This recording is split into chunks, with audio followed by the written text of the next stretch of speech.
Hello, welcome back to the channel. Today I thought about starting a new series of videos, kick and bass creation from the beginning. What I'm gonna do today is not probably for the experts or people that are been doing it for a while, but I think because it's gonna be a series of videos and it's meant to be from the beginning to the end, this process is also as important as anything that I'm gonna talk about on the next video. So let's just go for it.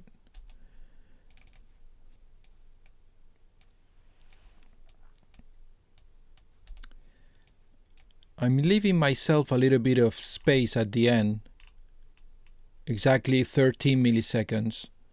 This way the bassline doesn't overlap or go underneath the kick. So let's start from the top.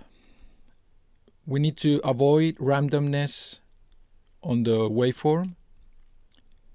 I'm gonna set the phase to 0, and this is just old habits, but I like to do it like this. Once you have set everything to 0, except for the pan knob, of course, we're gonna set the velocity to control the level of the oscillator. Envelope 1, we want the attack to be at 0, and let's set those 13 milliseconds for the release. Click on the lock icon here, so we can have a better look of the envelope shape, and then we can go to envelope 2, set the attack to 0. For now, I'm gonna leave it at, I don't know, 50. This is just a starting point, you know, so it doesn't matter that much until we start creating the actual patch. And then I'm gonna set this to 1/8 of a note, just like that. That's exactly what we're doing, 1/8 of a note. We can engage the filter, lower the resonance, lower the cutoff, and then just drag and drop the envelope 2 into the cutoff, and we're here.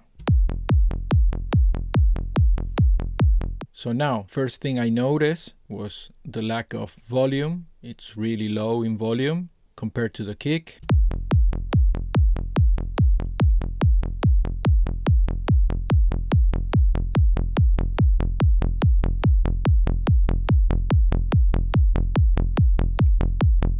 In between 1 and 3 dB lower, the bass is usually a good starting point.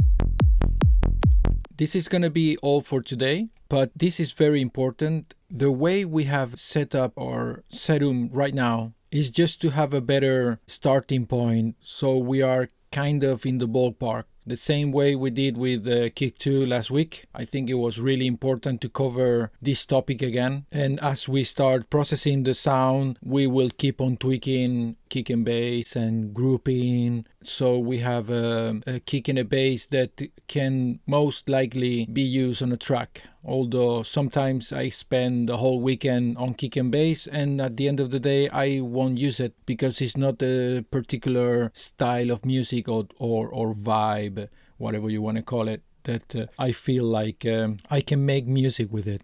It doesn't mean it sounds bad. It doesn't mean it's not a good style of music. It's just not my preferences. Anyways, so yeah, this is it for this week, and I will see you next week.